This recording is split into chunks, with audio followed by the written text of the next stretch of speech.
Y ya. Bueno. Hola, hola, muy buenas tardes. Muchas gracias a todos por estar aquí participando en ese espacio. Desde el Consorcio Colombia estamos muy contentos de iniciar esta nueva iniciativa que ha venido siendo solicitada por varias instituciones del país y es cómo apoyamos el crecimiento y consolidación de las revistas universitarias. Eh, ¿A qué nos referimos en ese sentido? ¿Cómo podemos apoyar y generar recursos para que las revistas del país, las revistas académicas, puedan ser indexadas en las principales bases de datos del mundo, como pueden ser Elsevier y como pueden ser Web of Science en distintos aspectos? Pero no queríamos quedarnos solamente con una capacitación técnica de la lista de requisitos, de cuáles son los elementos que deben tener en cuenta, qué es bueno, qué es malo y demás, sino trascender un poco y compartir, conformar primero una discusión entre varios actores que hacen parte de ese ecosistema nacional de revistas científicas. Y por ello iniciamos esa especie de semana de la indexación con un evento que nos llama mucho la atención y que nos parece muy positivo para la construcción del país, y es conocer las experiencias de indexación de algunos casos de sistemas universitarios de revistas que han tenido éxito en sus procesos de indexación, que tienen revistas de alto reconocimiento nacional e internacional y que han configurado una red bastante interesante interna de revistas científicas. Por ende, en esa primera sesión de hoy, que vamos más allá de la indexación, queremos traer la experiencia de la Universidad de Antioquia, universidad pública regional con una larga tradición de edición de revistas, y de la Universidad de La Sabana, universidad privada de Bogotá, con también una larga consolidación de revistas y que tienen apuestas innovadoras en en la edición de las revistas académicas. En ese sentido, como pudieron ver en la invitación, nos acompañarán tanto Manuela Vélez, coordinadora del sistema de revistas de la Universidad de Antioquia, como Nicolás Mejía, del coordinador del sistema de revistas de la Universidad de La Sabana. ¿Cómo va a ser la sesión? En primer lugar, vamos a tener una breve presentación de cada uno, de Manuela y de Nicolás, para que conozcamos el sistema de revistas de sus universidades, qué características tienen, qué elementos positivos se han identificado y cuáles buenas prácticas se han consolidado. Luego, nosotros acordamos una serie de preguntas orientadoras para hacer un debate y una conversación con ambos, para ir ambientando la discusión y las estrategias de buenas prácticas. Y luego tendremos una sesión abierta para que ustedes, como nuestro público, puedan participar, puedan realizar sus preguntas y puedan generar interacción. Por el momento, podríamos tener las respuestas al final. Vamos a anotarlas. Aquí pues, estamos Marco, estamos Natalia, estamos yo como equipo de consorte apoyando toda esta dinámica. Les vamos a estar apoyando técnicamente si tienen algún inconveniente, si tienen alguna duda e inquietud. También recuerden el respeto en la interacción, en nuestros espacios y demás. Y vamos a iniciar. Vamos a iniciar primero con la experiencia de Manuela en la Universidad de Antioquia. Entonces le voy a hacer la introducción a Manuela a partir del perfil. Manuela es magíster en sociología, también es bibliotecóloga de la Universidad de Antioquia, ambas formaciones. Ella se ha especializado durante su carrera en dos temas: primero, comunicación y sociología de la ciencia, comunicación de las actividades de publicación, comunicación académica y demás, puesto que cuenta con experiencia en proyectos relacionados con la gestión editorial digital, la medición de la ciencia, el análisis de redes sociales, la construcción e identificación de colegios invisibles, y también últimamente incursionado con el tema de datos de investigación conectados con la edición de revistas científicas en ese panorama de la ciencia abierta. Manuela cuenta con interés en el desarrollo de nuevas tecnologías para facilitar la comunicación de la ciencia, combinándolo con el análisis de las redes sociales. Y su experiencia radica en que actualmente es la líder del sistema de revistas de la Universidad de Antioquia y hace parte del grupo de investigación de estudios interdisciplinarios de la gestión de la información y el conocimiento, ambos de la Universidad de Antioquia. En ese sentido, vamos a iniciar con Manuela, que tuvo un problema de conexión en ese momento, y vamos a ver, esperar un momentico, o vamos iniciando contigo, Nicolás. Qué pena el No, salto no, que se nos desconectó. tranquilo. Vale.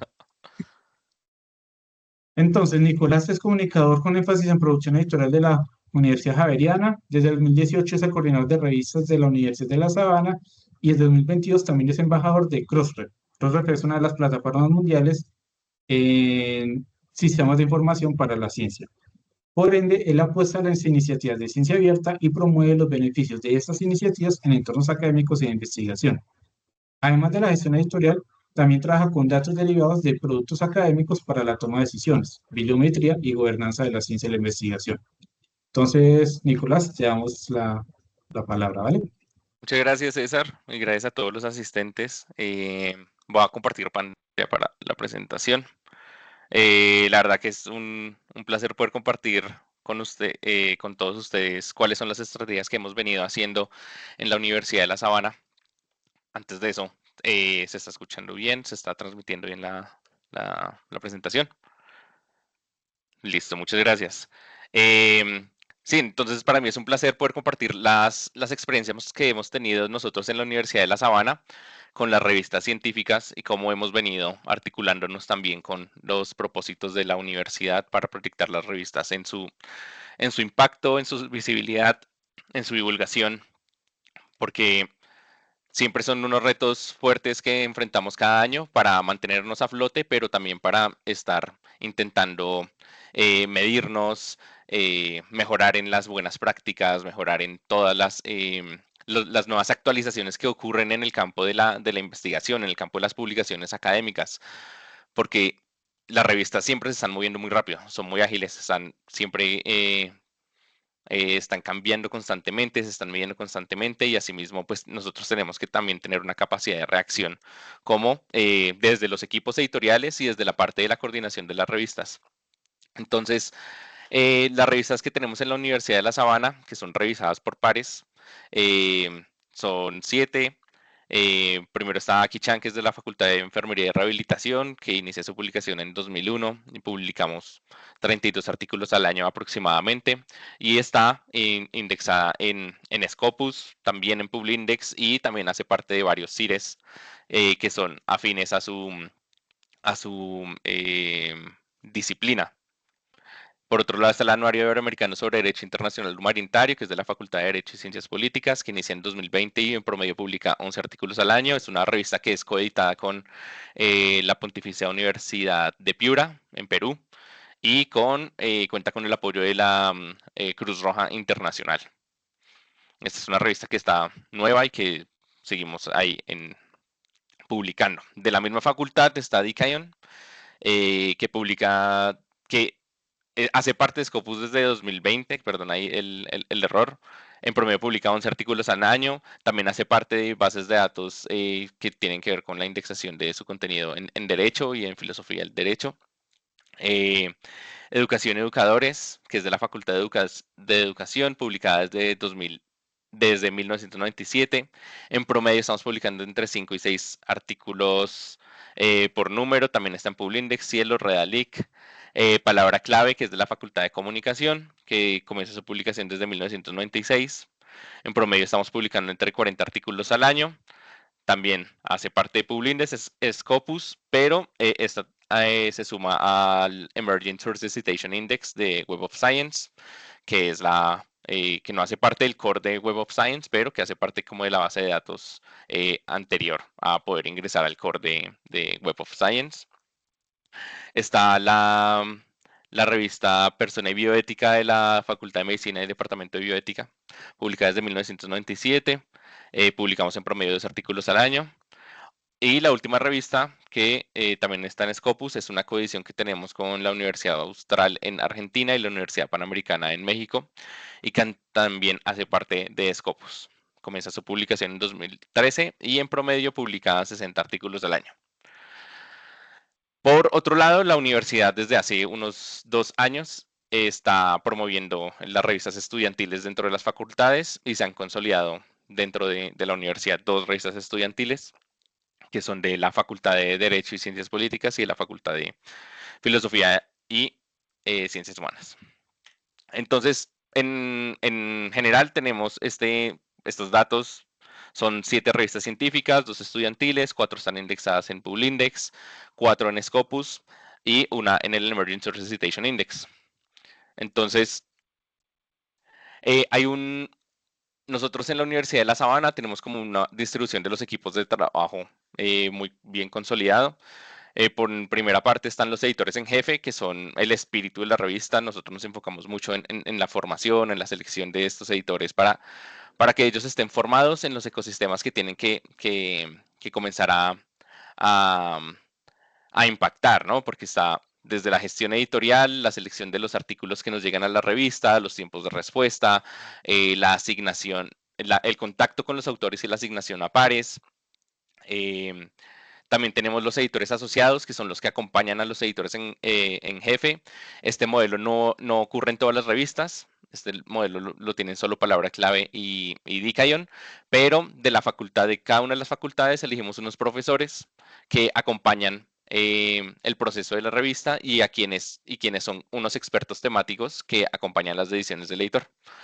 Los asistentes editoriales, que generalmente son administrativos, que son coordinadores de investigación o algo afín en cada una de las facultades, estudiantes de doctorado, o hay un modelo también en la universidad que son los PAT, que es un proyecto de aprender a trabajar dentro de la universidad, donde también hacemos formación a estudiantes que están interesados en las publicaciones académicas y que nos apoyan en los procesos de editoriales con las revistas.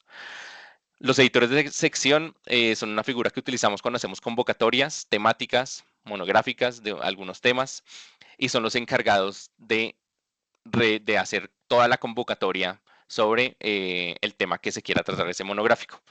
Ellos tienen como una serie de responsabilidades que les vamos asignando a través del tiempo y que ellos tienen que cumplir para cumplir con todas las políticas de la revista y la publicación.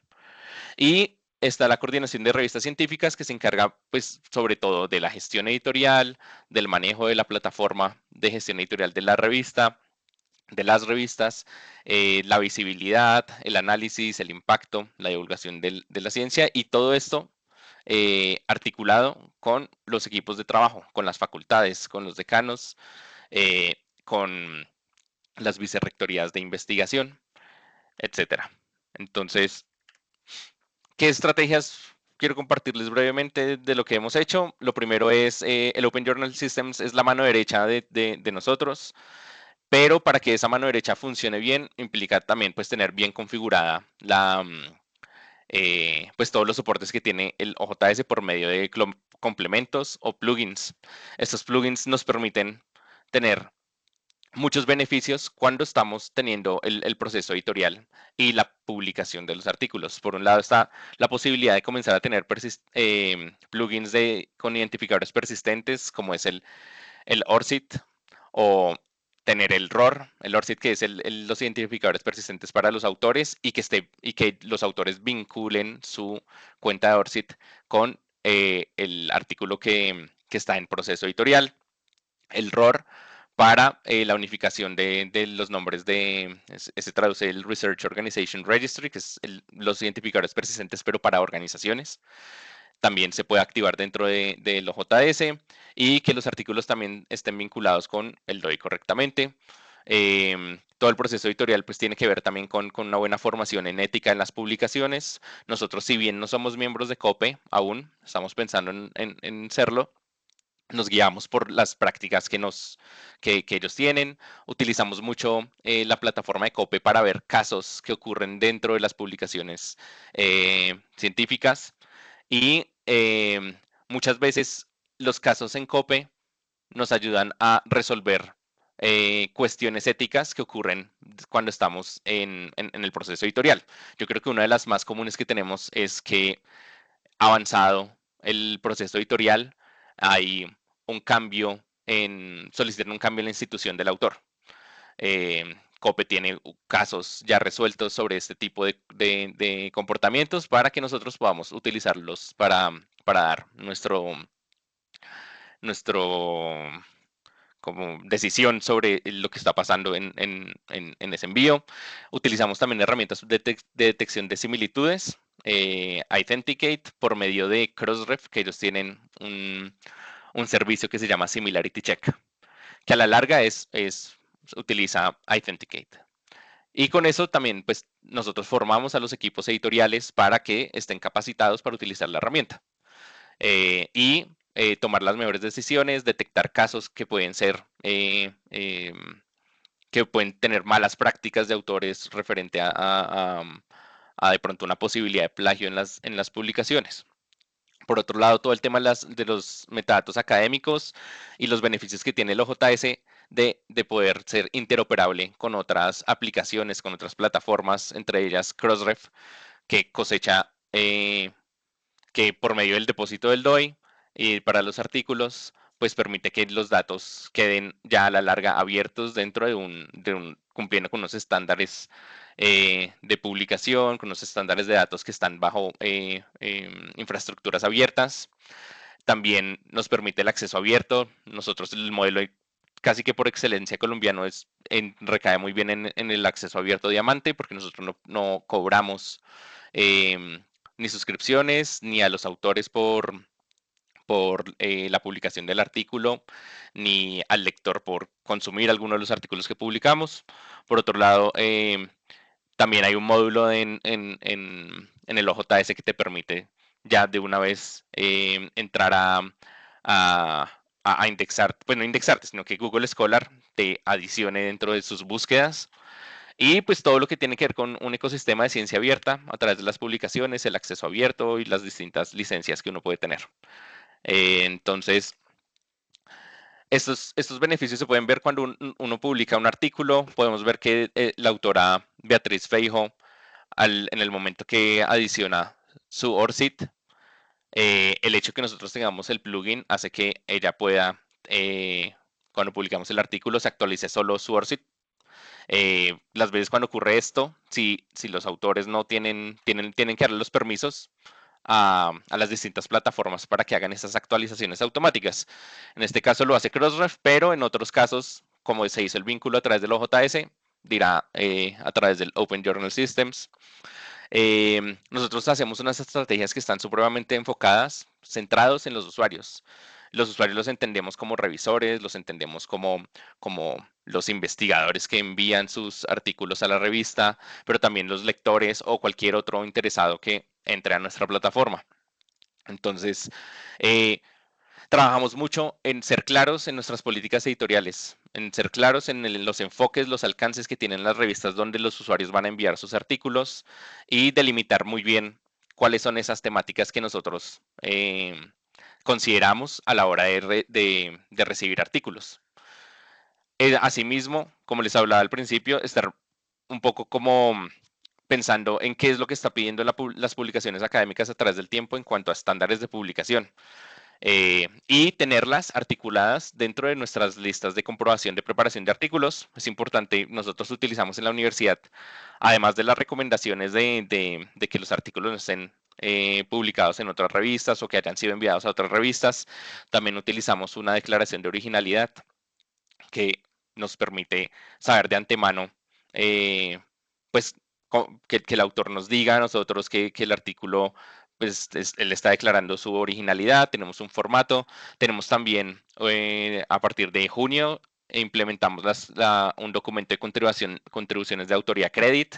Esto nos permite saber desde antes que iniciemos el proceso editorial, ya tener cuál es la composición de autores de todos los artículos y cuál es la vinculación de cada autor del artículo y sus contribuciones a ese paper. Y eso nos ayuda mucho a tener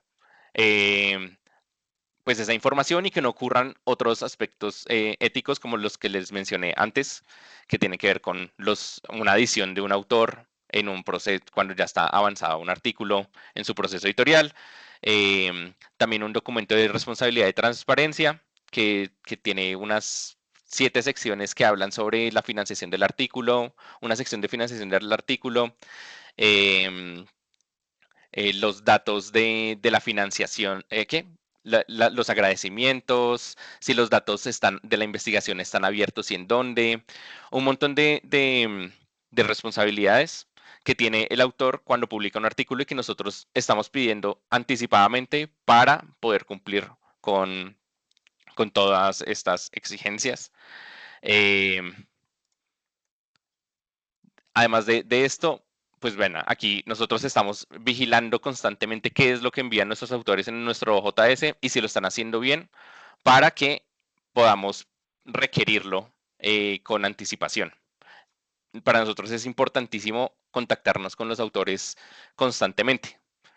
Nosotros reconocemos que hay una dolencia generalizada en las publicaciones académicas y es que muchas veces los autores envían manuscritos a las revistas y las revistas no dan respuesta, se demoran en responder o dejan en un limbo los artículos. Y si bien puede ocurrir veces que existe el error humano de que por la cantidad de artículos que se reciben uno no puede dar respuesta a todo, pues eh, igualmente nos esforzamos mucho con contactarnos constantemente con los autores, que en la fase de revisión también haya una transparencia, que haya una constante comunicación con ellos. Aquí pues les muestro un pantallazo de toda la cantidad de discusiones que tenemos en la fase de revisión, que esto no está contando la comunicación que hay cuando enviamos cuando le pedimos al autor que acople las revisiones. Pero nos interesa mucho que estemos constantemente contactados con los autores.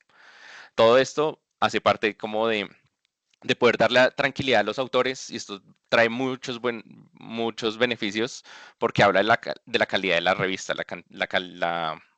el nivel de respuesta que pueden dar las revistas a sus autores. Y cuando iniciamos el proceso editorial, o sea, una vez ya el artículo está avalado por los pares, le damos un mensaje de inicio de proceso editorial en el que los autores pueden saber más o menos cuántos días nos estamos tardando en el proceso de corrección, de diagramación, como para darse una idea. Y los invitamos mucho a que centralicen toda la correspondencia dentro del Open Journal Systems, porque pasa a veces que los autores se comunican por correo y se pierde trazabilidad del proceso. Entonces nosotros siempre estamos intentando utilizar la JS para todo. Al final de la publicación, pedimos que el autor nos valide el PDF final. Pedimos que el autor también le damos una notificación de que su artículo está publicado y le damos una encuesta. Esa encuesta nos ayuda a nosotros a revisar en qué parte del proceso debemos mejorar. Si bien muchas son positivas, pues también encontramos otras oportunidades de mejora a través de comentarios negativos que nosotros intentamos pues reunirnos, resolverlos, hablarlos y ver cómo podemos mejorar a través del tiempo. Ha sido una estrategia también de la universidad crear además de dar la publicación del artículo, creamos pues un podcast a través de inteligencia artificial del artículo. Y lo subimos al canal de SoundCloud de la universidad bajo una lista de reproducción que llamamos Ciencia en voz alta. Y todos los artículos que se publican tienen esta versión en podcast, que les voy a poner un fragmento para que... Bienvenida y bienvenido a este espacio. Hoy vamos a darle una vuelta a cómo pensamos los algoritmos y las plataformas digitales, pero desde una óptica distinta, una que mira desde América Latina. Exacto. Nos basamos en un artículo muy interesante, Pensar latinoamericanamente los algoritmos y las plataformas, las contribuciones de Jesús Martín Barbero. Es de Ana Carolina Damboriena Escostegui y Ana Julia de Freitas Carrillo, y está publicado en la revista Palabra Clave. Ajá. La idea es ver cómo... Entonces, con estos archivos intentamos darle un poco más de visibilidad a los artículos. Estamos explorando estos medios que de alguna forma son gratuitos y nos permiten conectar, tener más posibilidades de conexión, de divulgar ciencia, de divulgar los artículos en otras plataformas y a través de otros medios. Bienvenida y bienvenido. Y a través de la encuesta de satisfacción, como les dije, si bien tenemos buenos comentarios y no todos los autores responden realmente, no todos los autores cuando terminan el proceso editorial vuelven y hacen la encuesta, tenemos a través del tiempo hemos recolectado pues muchos buenos testimonios, en donde por ejemplo aquí el primero habla de que fue demorado desde el envío hasta la publicación, que es un aspecto que sabemos que tenemos que mejorar, otro que habla de la realización del podcast, otro que habla sobre que la revista es referente y pues está pendiente de nuestras convocatorias. Y todo el tema de las convocatorias, cuando nosotros somos ya revistas indexadas o si nos queremos comenzar a posicionar como revistas indexadas, tenemos que tener en cuenta que estamos hablándole a un público internacional. Entonces, durante los procesos editoriales o en todas el contacto con la plataforma y los idiomas, tienen que estar en los idiomas en los que publica la revista. Nosotros publicamos en español, inglés y portugués, y por lo tanto, siempre que sacamos un anuncio, siempre que actualizamos una política editorial, tenemos que siempre pensar que a nuestras revistas nos están visitando en muchos países. Entonces, nosotros siempre tenemos la versión en español, pero también en inglés y también en portugués. Nos tomamos el tiempo, nos apoyamos en inteligencia artificial para estas secciones. eh, y valga el paréntesis, digamos que para el tema de los procesos editoriales, sí preferimos siempre usar a una persona experta en el idioma para que haga la corrección o las traducciones de los textos. También parte de la estrategia, y qué pena que esto se vea tan borroso, pero hace parte de como la sábana de datos de todos los artículos que tenemos en producción y de todos los actores que hacen parte del ecosistema de las revistas. Porque a través de estos datos nosotros conocemos nuestra revista, conocemos dónde está publicando, cada cuánto está publicando, conocemos los autores que publican en nuestras revistas, de qué universidades son, de qué países son, si son hombres, si son mujeres, si tienen su ORCID.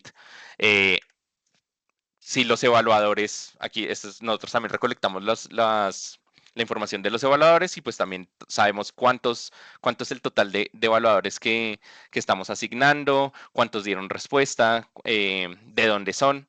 Todo eso para eventualmente poder crear tableros que nos permitan la toma de decisiones en esferas más altas, ¿no? Cuando nos reunimos con los directivos de las facultades, con los decanos, con los directores de investigación, nosotros necesitamos esos datos para poder tomar las decisiones entre la facultad, entre la revista, que hace parte de las publicaciones de la universidad, y desde estrategias que ayuden al posicionamiento de la investigación a través de las revistas. Entonces, esto hace parte de otra presentación que tuvimos con Akichan, en donde con los datos que hemos recolectado, nos damos cuenta que la gran mayoría de autores son brasileros y eso nos ayuda a tomar decisiones sobre dónde tenemos que posicionarnos o qué oportunidades de posicionamiento tenemos.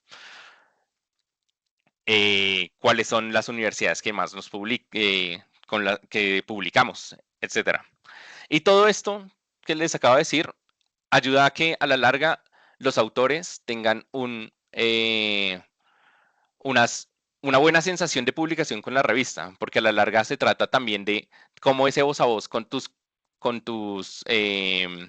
procesos editoriales son de tan buena calidad que haces que el proceso sea cómodo y atraiga a la gran diversidad de autores que uno pueda tener, además de todos los esfuerzos y el posicionamiento de impacto que pueda tener la revista a través de citas.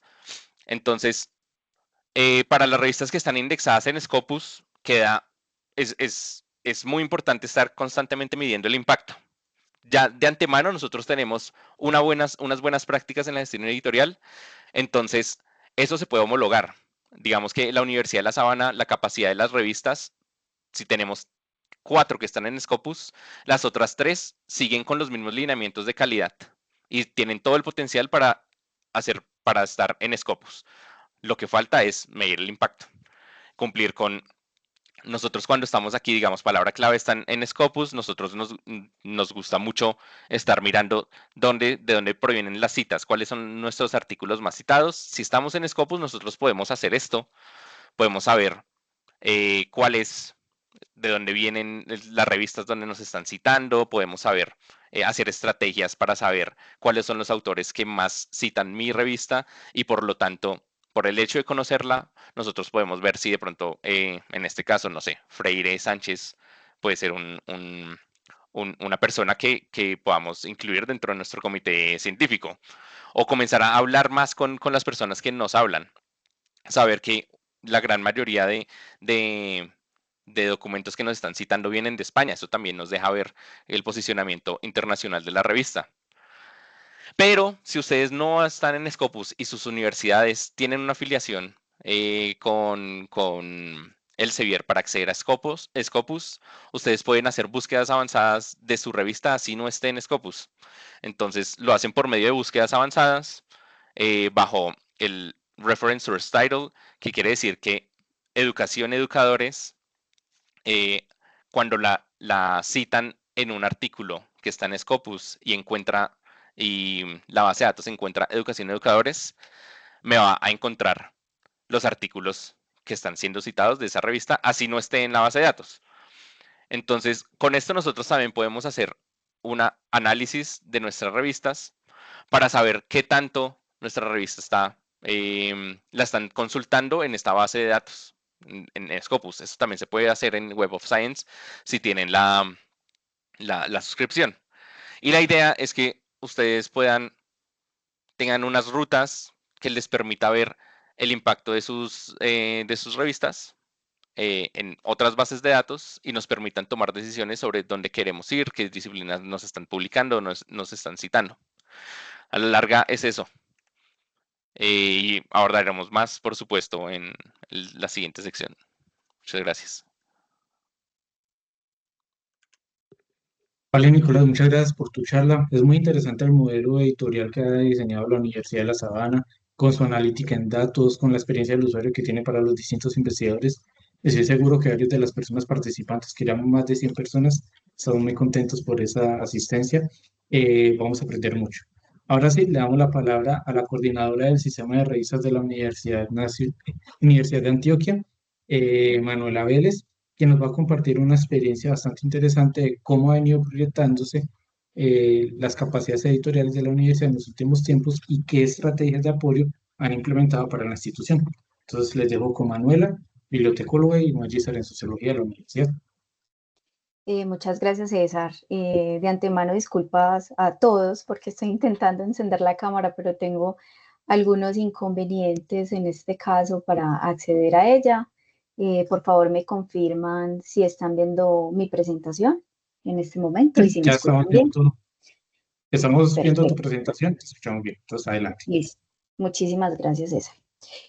Bueno, en este caso pues tengo preparada pues como una agenda, la voy a abordar de manera muy rápida para hablar precisamente de esas estrategias de visibilidad y de posicionamiento que hemos llevado a cabo en el sistema de revistas de la Universidad de Antioquia y que nos han permitido estar indexados en diversas fuentes de información.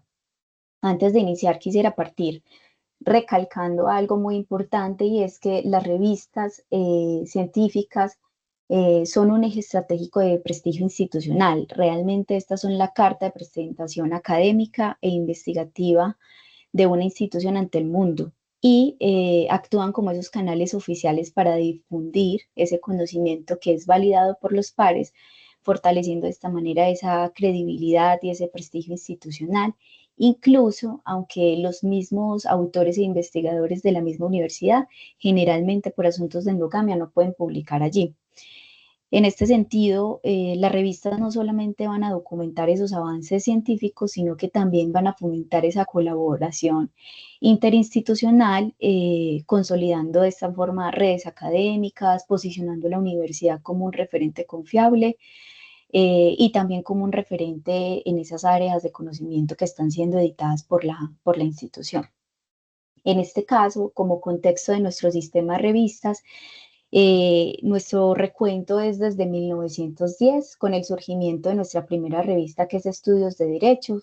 Ya para los años 70 y 90 hay una gran proliferación de las publicaciones científicas y académicas y por esto en el 2006 surgió una primera regulación para nuestras publicaciones.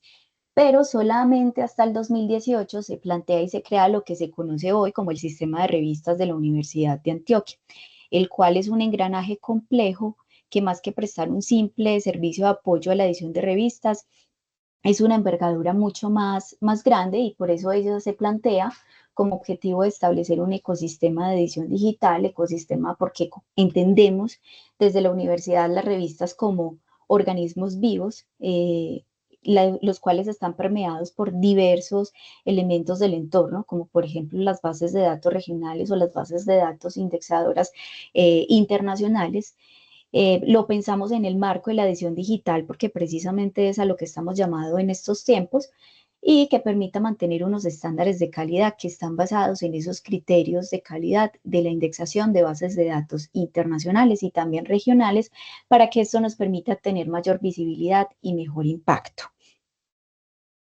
Nosotros tenemos en la Universidad de Antioquia alrededor de 64 recursos de información, con un total de 58 revistas, 23 científicas, 19 académicas, 7 divulgativas, 9 estudiantiles y otros 6 recursos que no son de naturaleza, digamos que de revista, pero que nacieron y surgieron en el OJS y que en este momento, pues como por un asunto de respetar esa publicación y de conservar de alguna forma algunos elementos que han sido publicados por la universidad, los hemos conservado allí, aunque no sean de la naturaleza del mismo JS.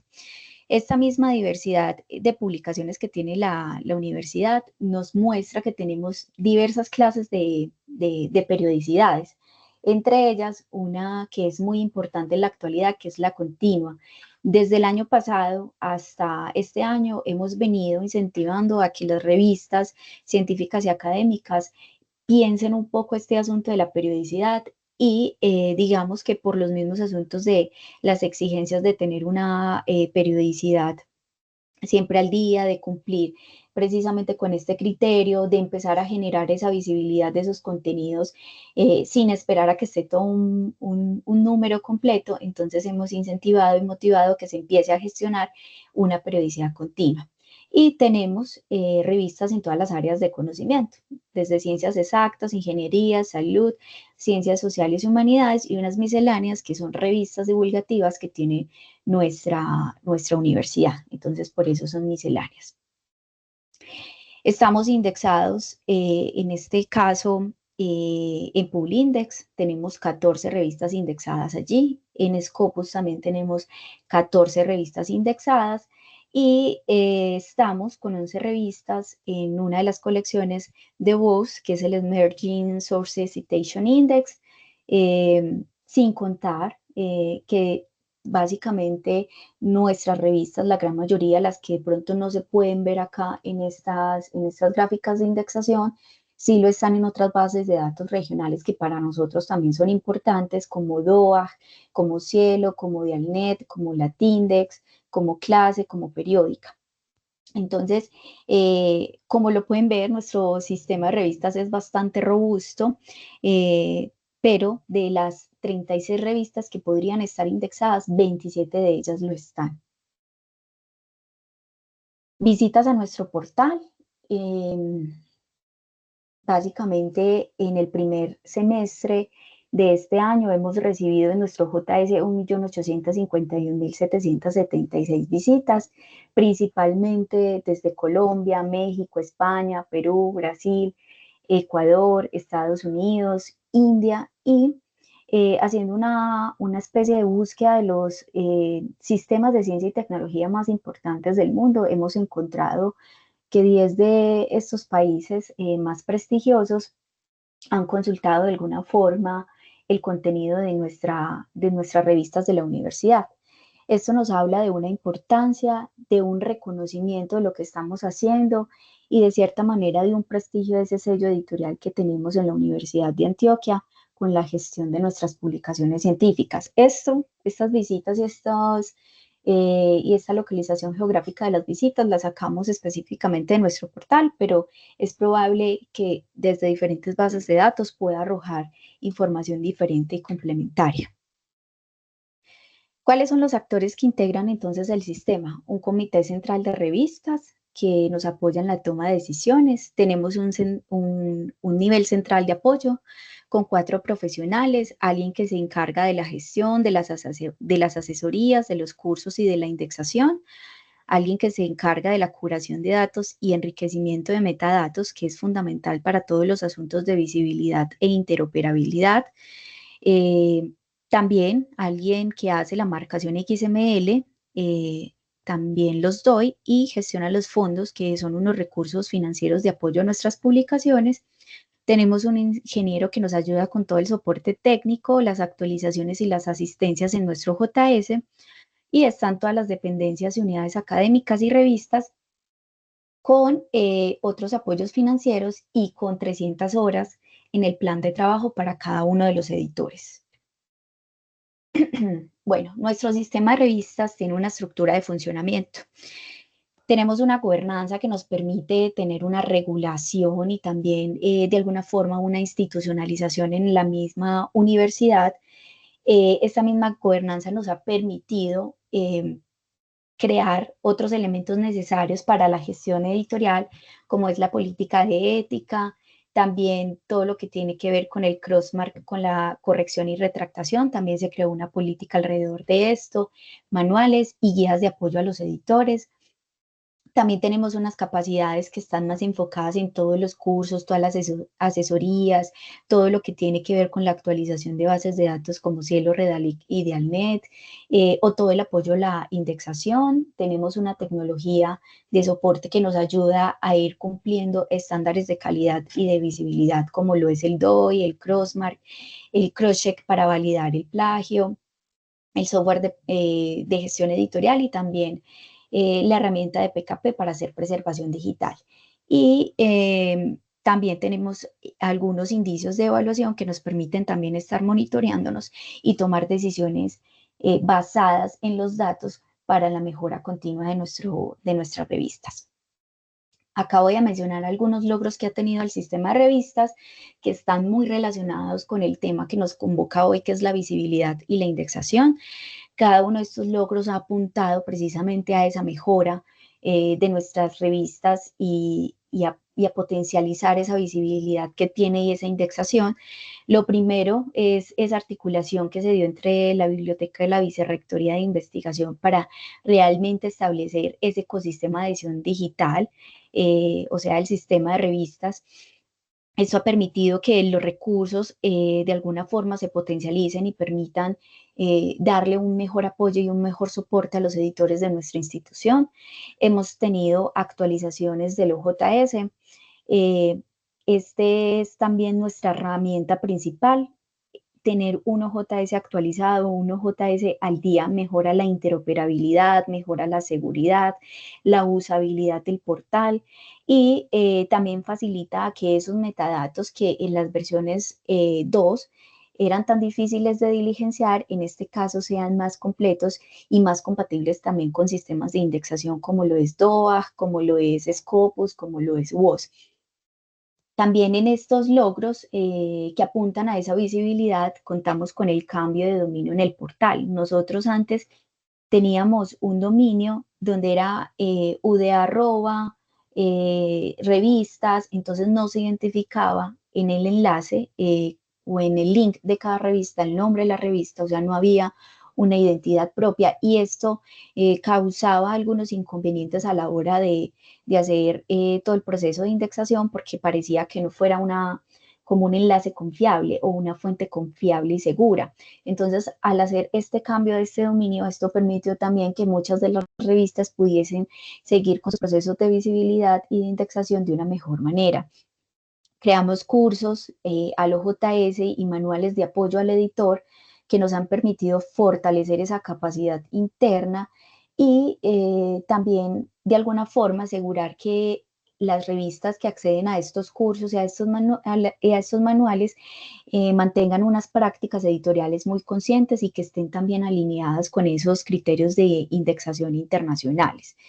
El Crossmark también lo hemos implementado y es una señal de integridad editorial a nivel internacional. Ya sabemos que ciertos criterios de indexación y ciertas bases de datos siempre nos están exigiendo las mejores prácticas editoriales en cuanto a la ética. Entonces el Crossmark también es una buena herramienta para apuntar a esa visibilidad y a esa indexación.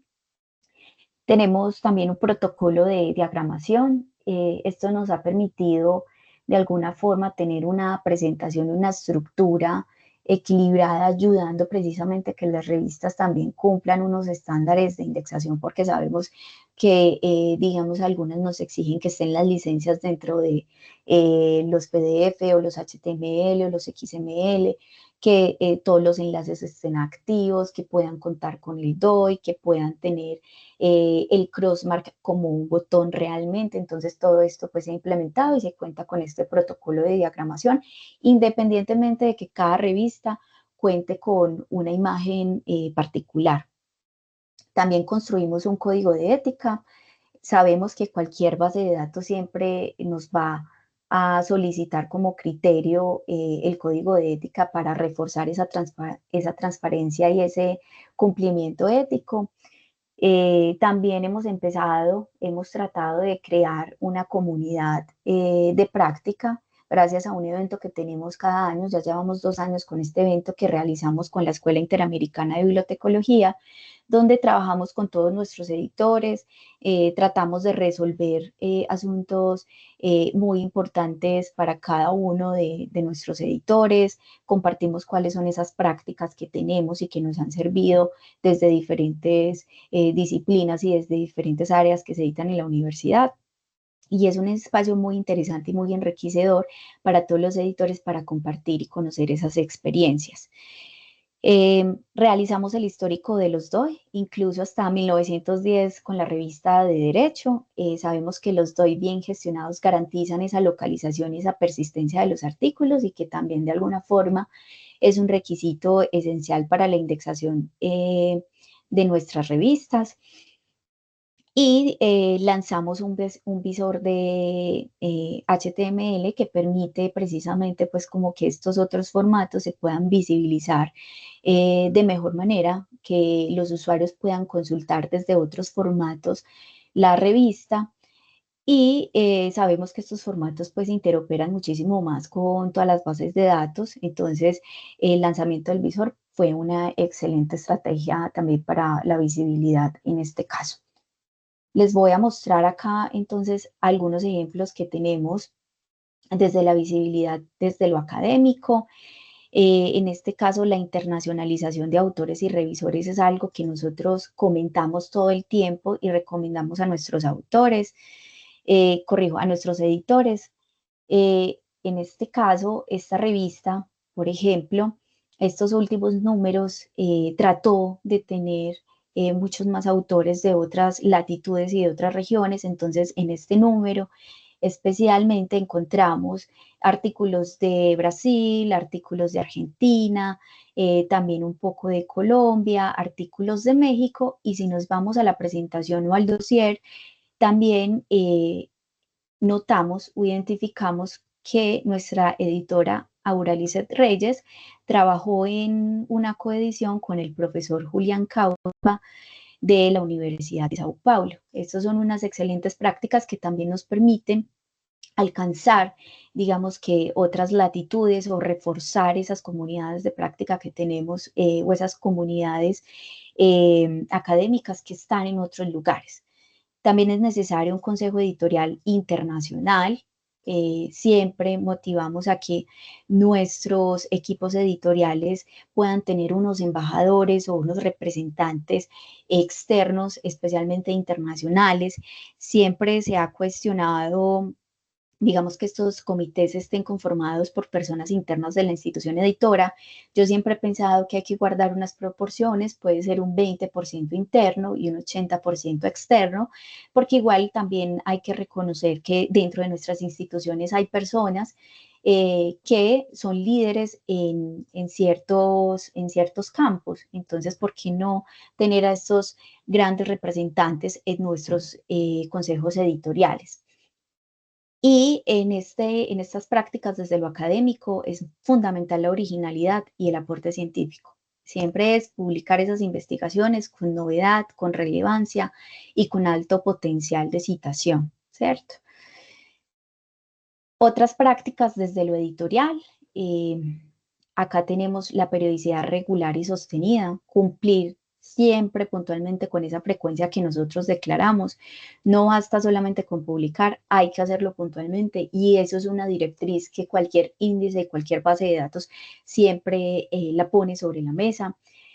Hay que tener una gestión editorial profesional. esto se refiere básicamente al uso de plataformas de OJS o de otras de gestión editorial robustas que nos permitan tener una trazabilidad, pero que además nos permitan tener una relación con la información de una mejor manera. Por ejemplo, que podamos poner adecuadamente todas las afiliaciones institucionales, que se encuentren todos los ORCIDs, que se encuentre enlazado el DOI, las palabras clave, el resumen, que estén bien dispuestas las referencias de cada uno de los autores y todas las referencias bibliográficas del artículo. Esta gestión de los metadatos y esta gestión, digamos, adecuada, editorial, favorece muchísimo a la visibilidad y a la indexación. También es necesario tener, en este caso, una revisión por pares rigurosa y con trazabilidad. Acá les voy a mostrar una revista de nuestra universidad que se ha destacado por tener un proceso de evaluación por pares muy riguroso, la revista Facultad de Ingeniería, y acá ellos tienen una guía específica para orientar a sus pares evaluadores. Y además de esta guía para orientar a los pares evaluadores, que es totalmente diferente al formulario de evaluación, tienen un manual y una guía para sus pares evaluadores de cómo hacer ese proceso de evaluación por medio de la plataforma. Y bueno, además de eso, pues tienen cómo hacen todo su proceso editorial en la fase de evaluación, con todos los tiempos, con cada una de las fases y todas las implicaciones que tiene en este caso ese proceso de evaluación por pares.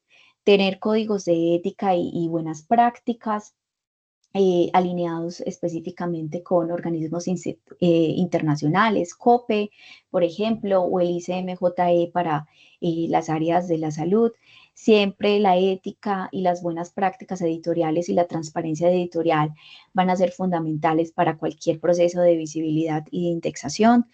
La calidad en la presentación, necesitamos tener una diagramación profesional, una diagramación que nos permita contar con formatos digitales que sean interoperables y que estén adaptados también a estándares internacionales como lo es el HTML o el XML JATS. Acá nosotros tenemos este que es nuestro XML, que permite una consulta de nuestro contenido y además tiene a la mano pues súper bien diligenciadas todas sus gráficas, todas sus tablas, muy bien enlazadas y acá con toda la información principal de esa revista en la cual se está publicando este artículo como tal.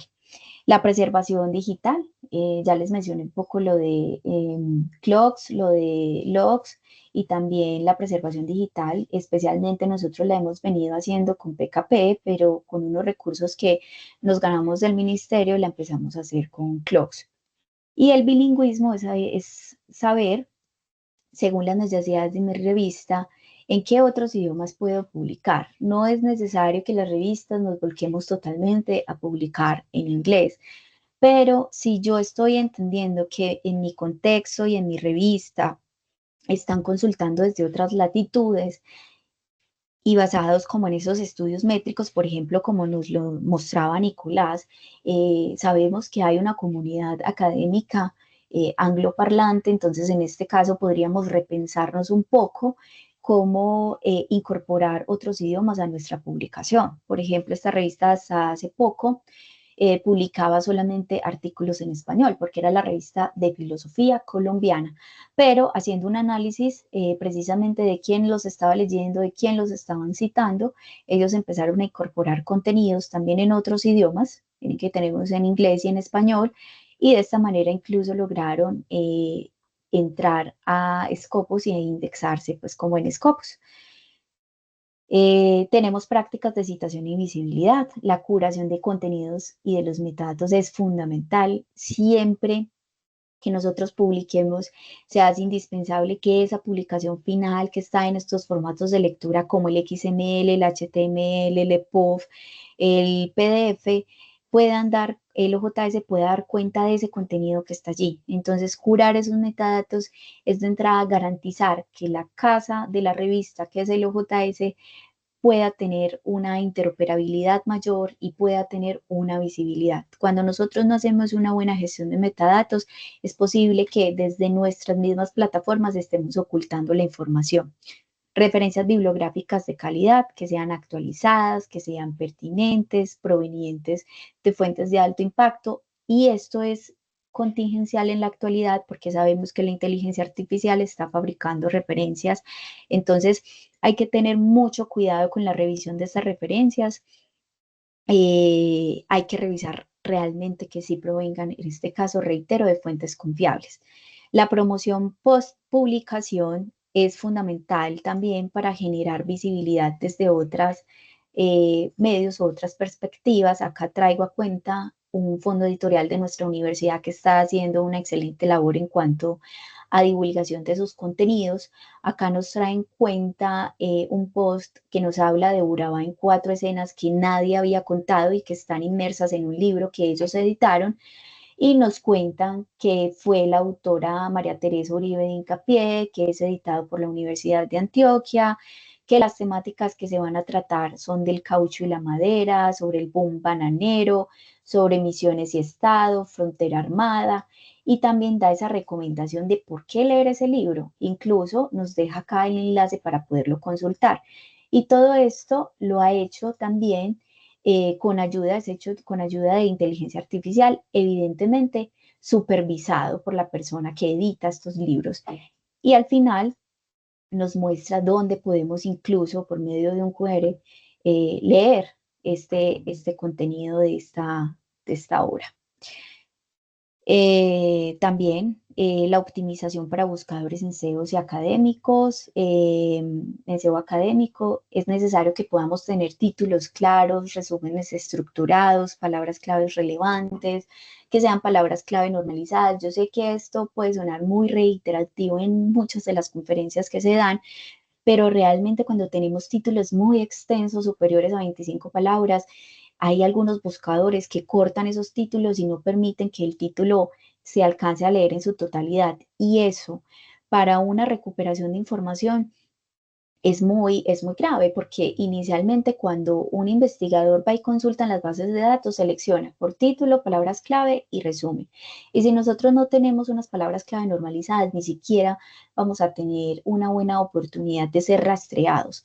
Entonces es muy necesario que podamos optimizar toda esta información de los resúmenes, los títulos, las palabras clave, las referencias para poder también ser rastreados y localizados de una mejor manera. Y el seguimiento de métricas. Tenemos una revista también, eh, bueno, casi todas tienen sus métricas en su portal, pero esta revista ha hecho un proceso muy juicioso, es la revista de salud pública, donde tiene métricas por revisión, bueno, no están cargando en este momento, la procedencia geográfica de sus revisores, cuántas solicitudes de revisiones y oportunidades de entrega han tenido, todos los asuntos de visibilidad, cómo es el comportamiento de la revista, indispensable, como lo mencionó Nicolás, para la toma de decisiones. Bueno, en este caso, pues tengo 3 conclusiones: que la indexación es una consecuencia, no es un objetivo aislado. ¿Esto qué significa? Que la indexación implica trabajo. No se logra solamente con un trámite administrativo, sino que es un resultado de varios años de una coherencia temática, de una calidad académica, de un rigor editorial y de una estrategia de visibilidad. También que la visibilidad es tan importante como la calidad. Una investigación de alto nivel va perdiendo impacto si no es visible. Entonces es necesario poder hacer o apoyar esa difusión activa desde la misma revista, pero también desde otras redes que son estratégicas en estos contextos tan actuales de redes para poder favorecer esa visibilidad. Y termino más o menos por la misma conclusión por la que inicié, y es que las revistas son ese puente de la universidad con el mundo. Incluso cuando no publican sus propios autores o sus mismos investigadores de la universidad, las revistas proyectan la marca académica de la institución y fortalecen esas redes internacionales y atraen colaboradores. Bueno, eso sería todo. Yo les agradezco por escucharme. Acá quedan mis correos electrónicos por si de pronto hay alguna duda, algún comentario. Vale. Muchas gracias. Manuel, muchas gracias, Manu. Muchas gracias, Nicolás. Creo que ha sido una discusión, una charla bastante interesante. Hemos visto varias estrategias que han implementado, tanto en la parte de analítica como en la parte de relacionamiento y organización institucional, también proyecciones. Y el interés que ha despertado esto es que tenemos 130 personas, tenemos varias preguntas en el chat. Voy a iniciar algunas preguntas concretas, por unas respuestas muy directas para ir ambientando. Supongamos que hay un nuevo editor en las revistas de nuestra universidad o algún coordinador de revistas de la universidad y se entusiasmó con la importancia de estar indexado en las grandes bases de datos, que creo que de la charla quedó recalcado la importancia que tiene estas bases indexadoras, pero ¿ustedes qué le recomendarían a ellos que son los primeros pasos que podrían ejecutar este año para iniciar en ese camino de la indexación? Ya Manu nos dejó claro que no es un proceso de un día para otro, una decisión, sino apuntar a mediano plazo. Pero ¿cuáles son esas primeras acciones que deberíamos tener en cuenta para ir orientando un plan en el proyecto? Bueno, si Y quieren, que comienzo yo. darle un mano. Sí, dale, mano. Listo.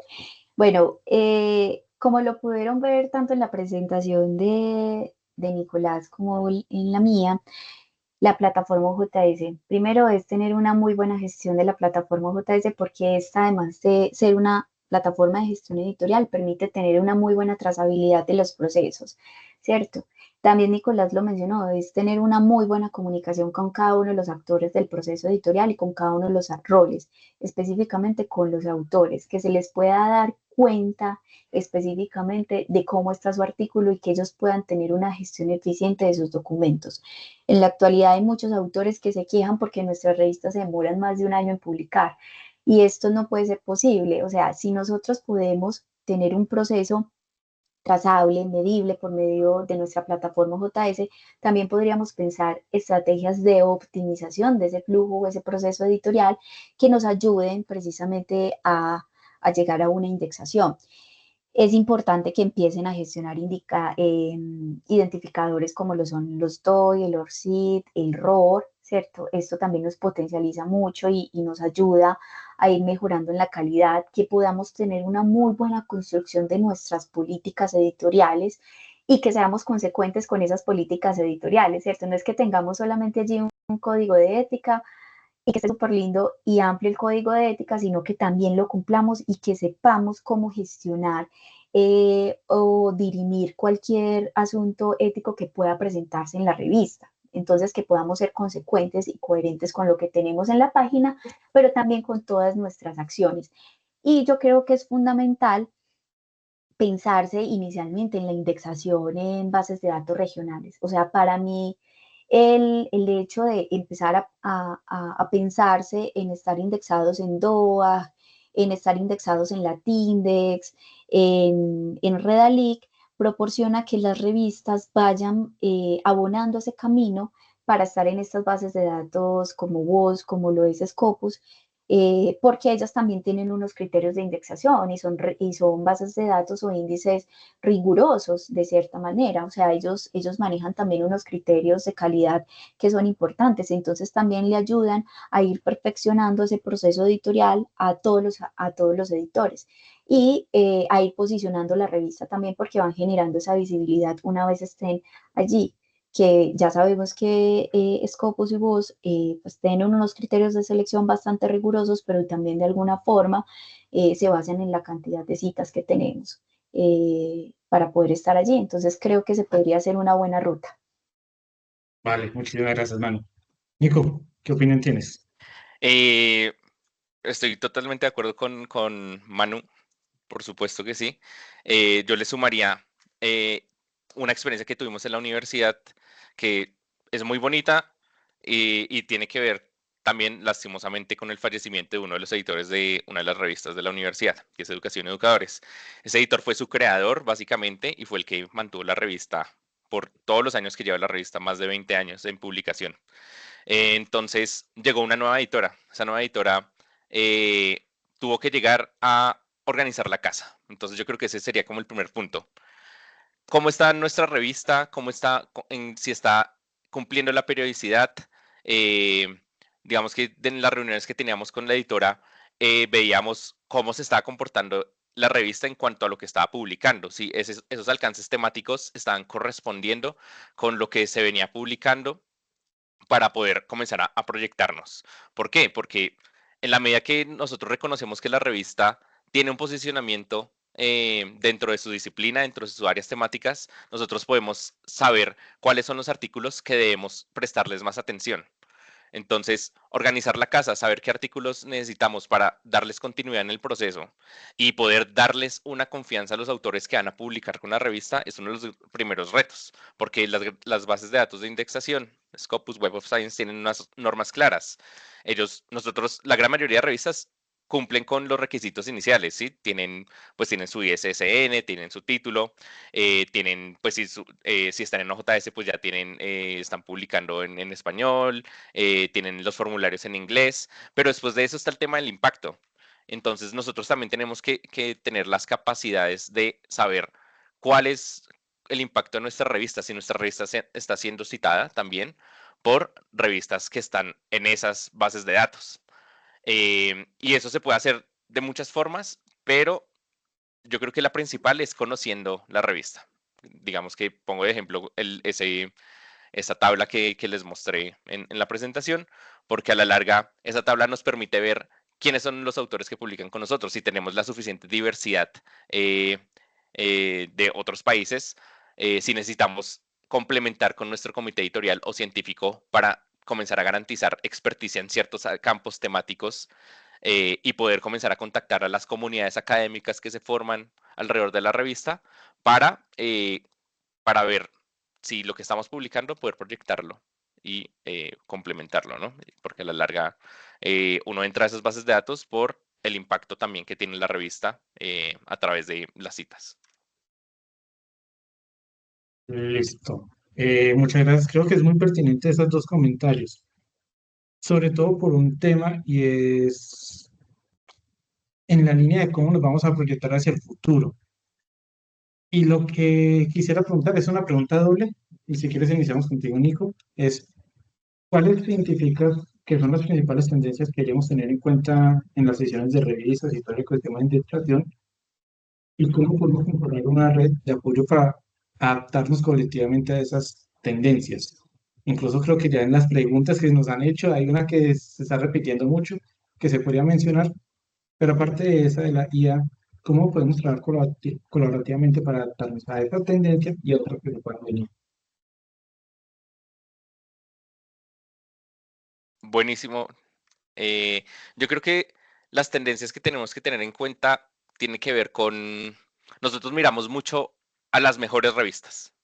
Nos gusta estar espiándolas. Entonces, si bien yo creo que como que las pongo en dos grandes bandos. Una son las revistas top que hacen parte de casas editoriales muy grandes y las revistas top que hacen parte de universidades. Entonces, a nosotros nos gusta mucho ver cómo lo están haciendo las mejores revistas, porque generalmente son las que tienen las mejores prácticas o que tienen más consolidados los flujos de trabajo o tienen un montón de interfaces para el usuario que lo guían, ¿sí? Que te presentan el código de ética. Manuel hablaba del Crossmark. También te presentan visualizaciones de información, te presentan unas políticas muy robustas. Entonces, yo creo que hay mucho que aprender de esas revistas que ya lo están haciendo y si son universitarias, pues aprender de también cómo esas lo están haciendo porque se acercan muchísimo más a nuestra realidad, porque esas otras revistas de editoriales, de casas editoriales gigantescas, pues tienen otro tipo de recursos, tienen otro tipo de realidades. Si uno se pone a ver cuánto es la producción anual de esas revistas, superan los miles de artículos anuales. Entonces, eso de pronto como que nos desdibuja mucho, pero nosotros podemos ver qué es lo que están haciendo ellos. Em, y redes de apoyo, yo creo que es incentivar todo lo que tiene que ver con estas conversaciones que estamos teniendo hoy, digamos. Esos contactos que podemos tener entre experiencias, entre editores, entre coordinadores de revistas, entre todas las personas que hacen parte del ecosistema de publicaciones académicas. Tenemos muchas experiencias de las que podemos compartirnos y creo que hacen falta espacios para dialogar con tranquilidad, dialogar y compartir experiencias, que siento que sí lo hacen muy bien. Agencias internacionales, sobre todo, pues no sé, de habla anglosajonas, ¿no? Como que ellos son muy activos en línea, ellos tienen muchos foros, ellos tienen muchos encuentros, están escribiendo constantemente qué es lo que ocurre con las experiencias, tan solo Cope comparte todos los casos y tiene, pues uno sin ser miembro ya tiene acceso a los casos que han resuelto los miembros de Cope y yo creo que eso nos hace falta acá, la versión, como el testimonio latinoamericano de lo que ocurre en nuestras publicaciones. Eh, Mucho por compartir, yo creo.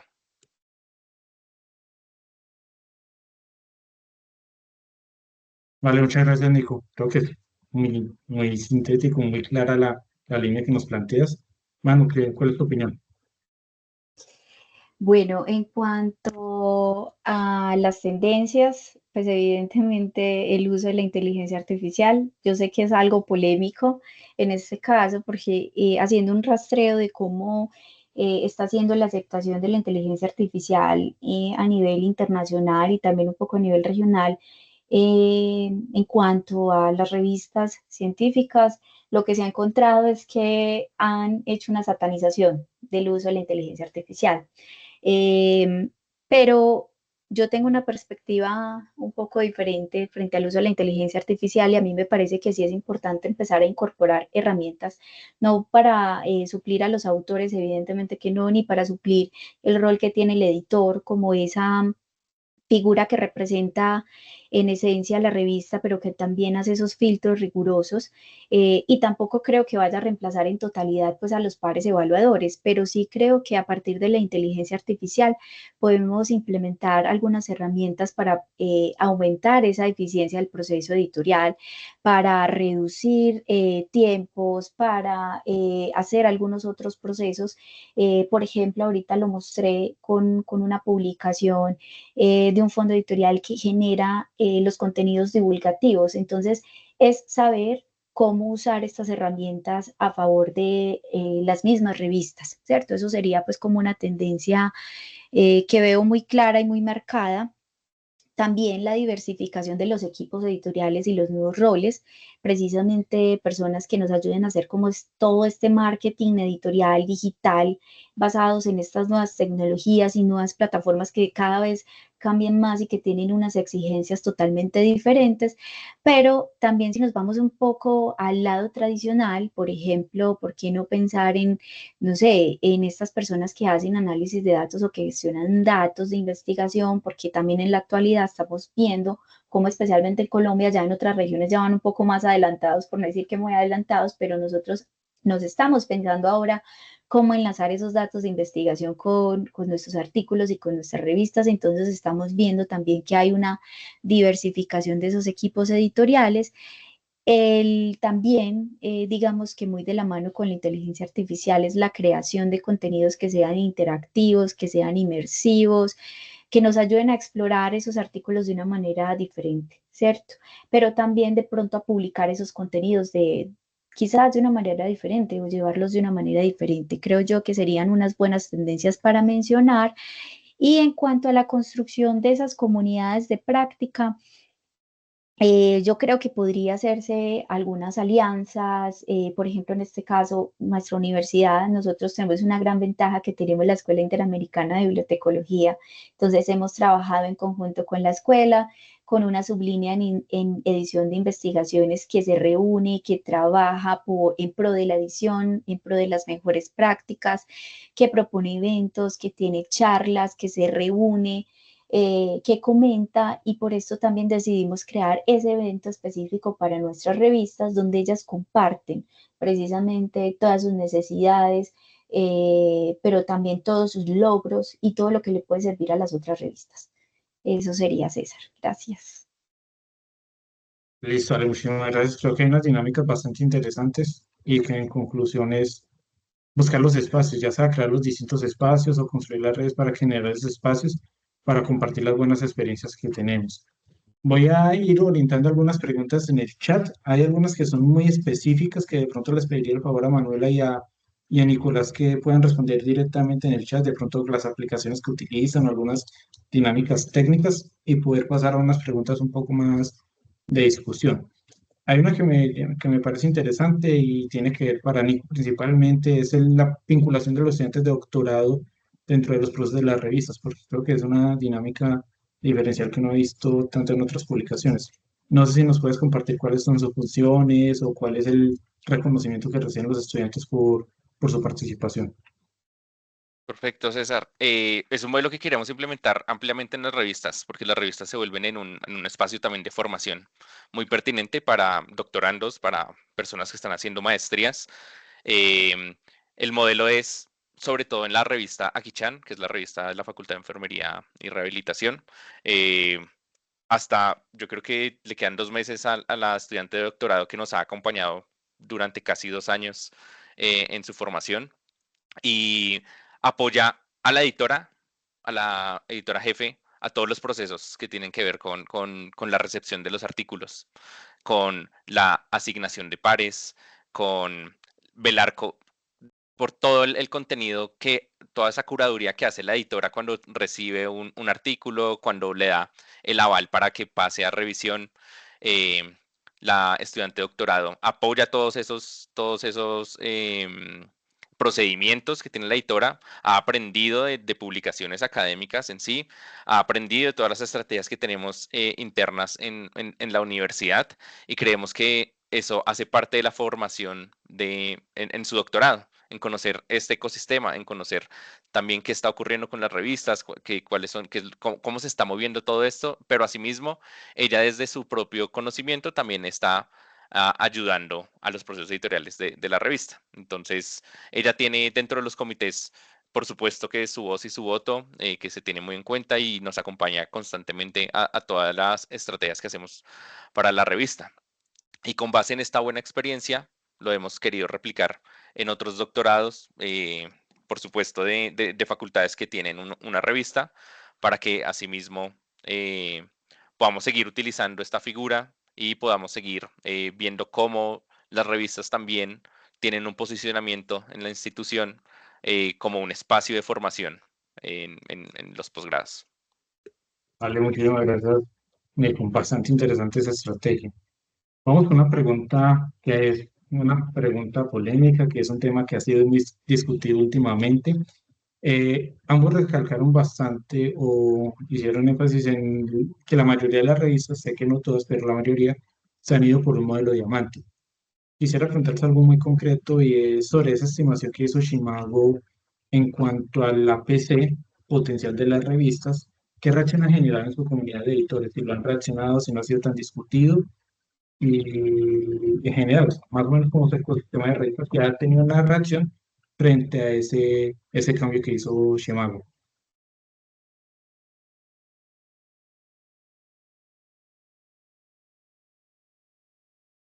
Si quieres darle Nico y ahorita Manu continúa. ¿Vale? No te escucho, Nico. Perdón. El tema de Simago no lo hemos discutido mucho ampliamente en la universidad.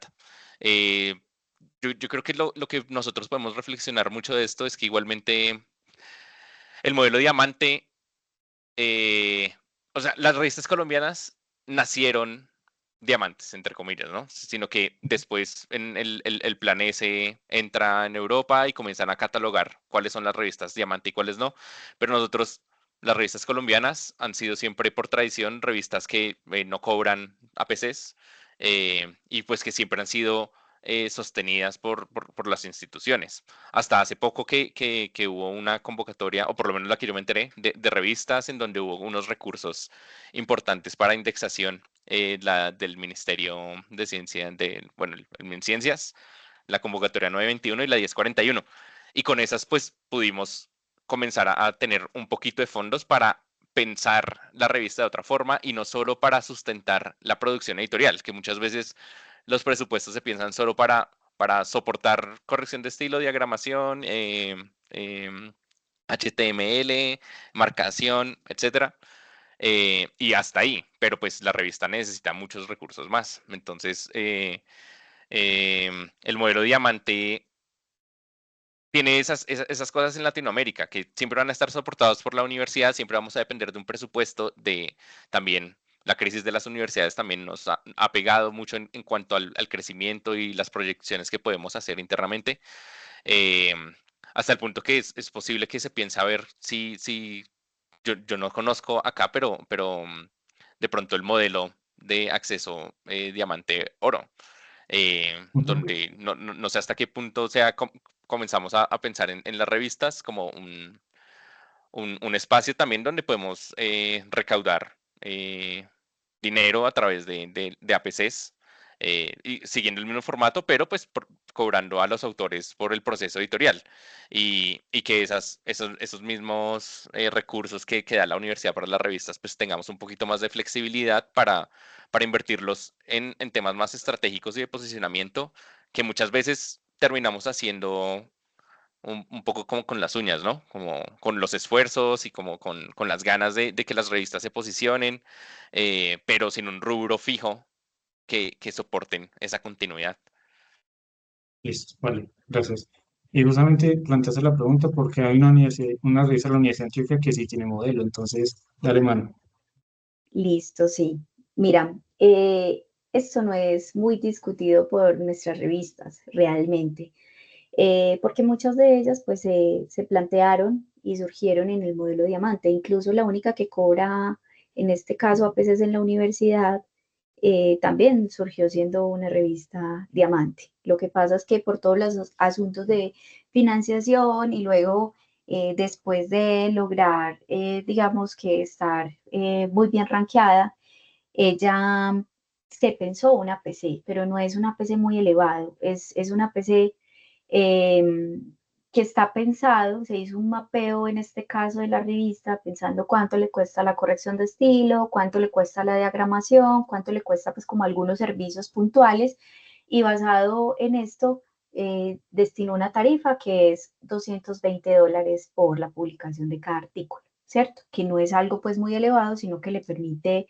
tener su funcionamiento básico, pero con las demás revistas de la universidad. Si bien muchas quisieran tener un cobro de APC, porque algunas dicen, no, sería maravilloso poder contar con un cobro de APC, por lo menos para cubrir acciones básicas, sabemos que algunas también valoran ciertos índices regionales que tienen como política, pues, no cobrar los APC. Entonces, ahí también hay una dicotomía en este sentido, entonces se privilegia en este caso por parte de muchas, su apuesta es, listo, estamos indexados y vamos a seguir velando por esa indexación que tenemos en estos índices regionales. Lo que se ha pensado en cuanto a asuntos de sostenibilidad es en modelos un poco más híbridos que nos permitan seguir pues funcionando sin unos costos elevados,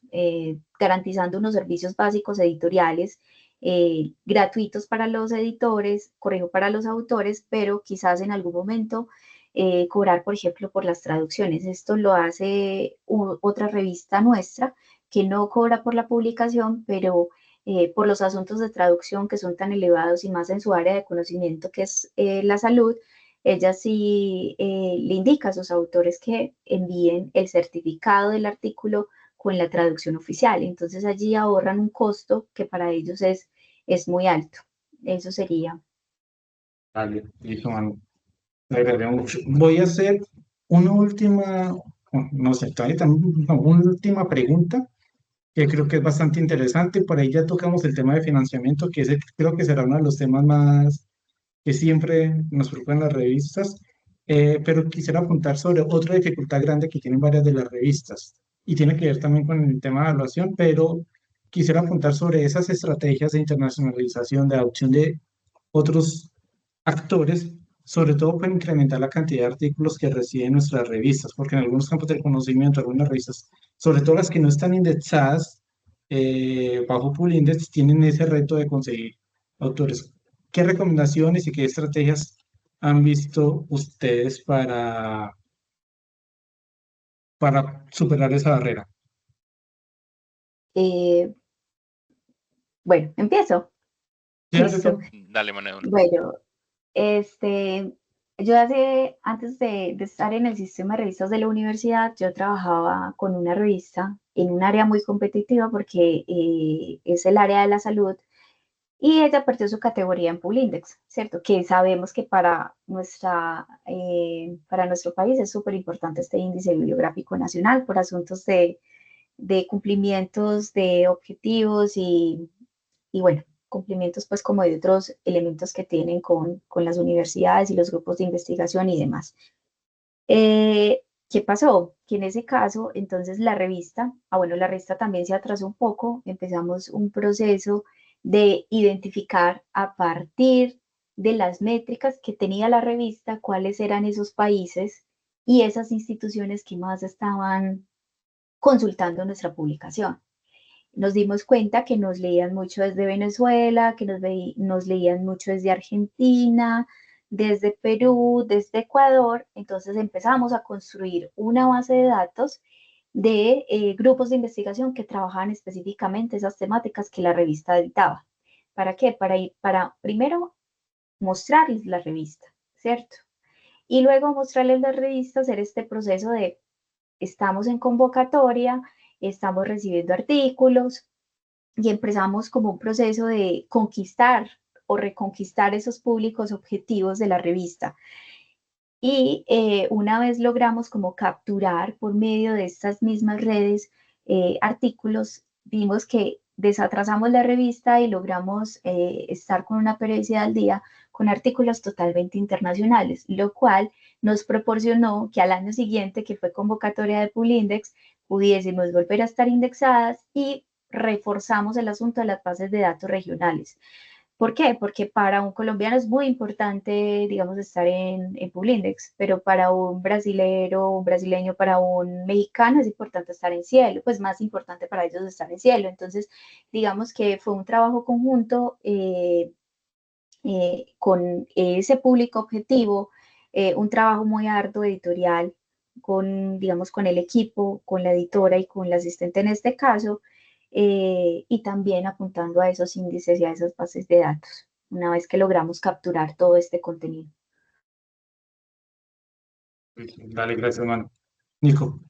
No, yo diría que em, hace unas dos, ¿qué? El mes pasado, el 9 de julio, si no estoy mal, asistí a un encuentro de editores académicos en Medellín.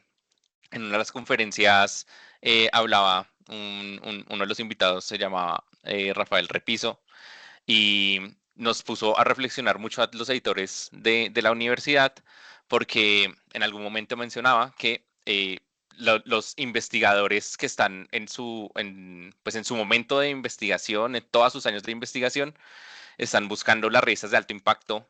Las universidades dicen, usted tiene que investigar y publicar en revistas Q1, Q2, Q1, Q2, y digamos que la posibilidad de posicionamiento de una revista que no está indexada, que no puede recibir esos investigadores top, pues queda muy limitada, y asimismo pues también la cantidad de artículos que en la medida que la revista madura, comienza a tener mejores autores. Entonces, él nos decía que uno no, pues no, la reflexión que nos queda, mejor dicho, es que esos investigadores es difícil conseguirlos. Lo que uno sí puede conseguir son investigadores más veteranos que ya no están en la necesidad de publicar dentro de esas mismas dinámicas, sino que es un experto en su tema y es su tradición es publicar sobre ciertas disciplinas, ¿sí? En lo que ha publicado normalmente, que uno debería comenzar a buscar a esos autores ya un poco más veteranos que no están en estas necesidades y que uno puede contactarlos directamente, conociendo previamente su trabajo, por supuesto. Y eso es una labor que tiene que hacerse dentro de los equipos editoriales, todo ese rastreo. Entonces, ¿qué nosotros podemos hacer? Yo recomiendo mucho ahorita que se utilice OpenAlex para las revistas que no están indexadas y para las revistas que pertenecen a una institución que no tiene la suscripción para acceder a Scopus o Web of Science, porque si la tienen, aprovechenla al máximo, aprendan cómo hacer las búsquedas y comiencen a ver cuáles son esos autores de esas disciplinas. Lo pueden hacer porque toda esa información está muy bien curada, la pueden conseguir fácil, la pueden descargar, la pueden reusar, de todo. Pero OpenAlex pues tiene toda la información de, pues que está, OpenAlex cosecha toda la información que está en Crossref, y más todo lo que venía de Microsoft Analytics. Entonces, tiene una gran base de datos de información. Y con esa base de datos de información, uno puede buscar la revista en la que uno participa, ver la producción, ver la citación que recoge OpenAlex de nuestros artículos, y sobre esa citación uno puede comenzar a conocer quiénes son las personas que nos están citando. Y con esos ejercicios bibliométricos uno puede comenzar a tomar decisiones, puede comenzar a identificar que hay un autor que que ha publicado con nosotros constantemente. Esa persona puede ser un puente para contactar a esa universidad, para que cada vez que haya una convocatoria, pues ese investigador que conoce nuestra revista sea un vocero. Si es internacional, si detectamos que es alguien internacional, pues ya estaríamos teniendo un alcance más grande. Pero todo esto se puede, pues, a través de la información que nosotros podemos recolectar de bases de datos a la larga. Entonces, yo creería que una de las estrategias de internacionalización vendría siendo cómo nosotros estamos constantemente monitoreando la producción que tenemos y cómo esa producción genera en sí misma unas comunidades académicas a las cuales nosotros podemos contactar como revista, como equipo editorial de una revista. Tenemos ese puente de contacto que tenemos que aprovechar, que tenemos sí, el editor puede contactar a ese autor y pues hay un vínculo lógico que lo hace, y hay una estrategia que uno puede impulsar por ese lado para visibilizarse y comenzar a capturar autores ya de manera más estratégica, que no están buscando la Q1 o la Q2, sino están buscando que una buena revista con buena gestión editorial, con calidad, con trayectoria, una universidad le publique pues su artículo. Por supuesto va a seguir con todo el proceso editorial, todo el rigor científico, la revisión por pares, por supuesto que sí, pero pues son estrategias que podemos implementar, por ejemplo. Vale, muchísimas gracias, Nico. Muchísimas gracias, Manu. Ya estamos sobre la hora. Voy a hacer dos publicidades políticas no pagadas. La primera es invitarles a las siguientes actividades que vamos a realizar en el marco de esta semana en la indexación. Ya vimos las experiencias de las universidades. Recuerden que el día de mañana vamos a tener la sesión con el equipo del CEBIER de Scopus sobre cuáles son las estrategias y recomendaciones para los editores que desean estar indexados en esa revista con todo lo que nos han comentado tanto Nicolás como Manuela. Será mañana a las 10 de la mañana, hora de Bogotá. También mañana, el jueves, perdón, miércoles el miércoles 6 tendremos a la misma hora, a las 10 de la mañana, hora de Bogotá, una sesión ya con el equipo de Clarivate para la indexación en voz. Están cordialmente invitados, la inscripción es abierta, cualquiera puede participar. Y también recordarles algo que mencionaron tanto Manuel como Nicolás, la importancia de indexar, de utilizar las extensiones de ORCID para facilitar y mejorar el flujo editorial. Las instituciones que hacen parte del Consorcio Colombia tienen 5 APIs para poder integrar, para automatizar ese proceso, o si no, también recuerden que está el Consorcio ORCID Lab para las implementaciones de ORCID y poder facilitar el flujo editorial de los editores. Muchísimas gracias por el espacio, muchísimas gracias por esa participación a ti Manuela, a ti Nicolás, a la Universidad de La Sabana, Universidad de Antioquia y a las más de 100 personas que están participando en nuestro espacio. Muchas gracias y nos veremos en una próxima ocasión. Hasta luego. Muchas gracias, buen día. Gracias, feliz día para todos.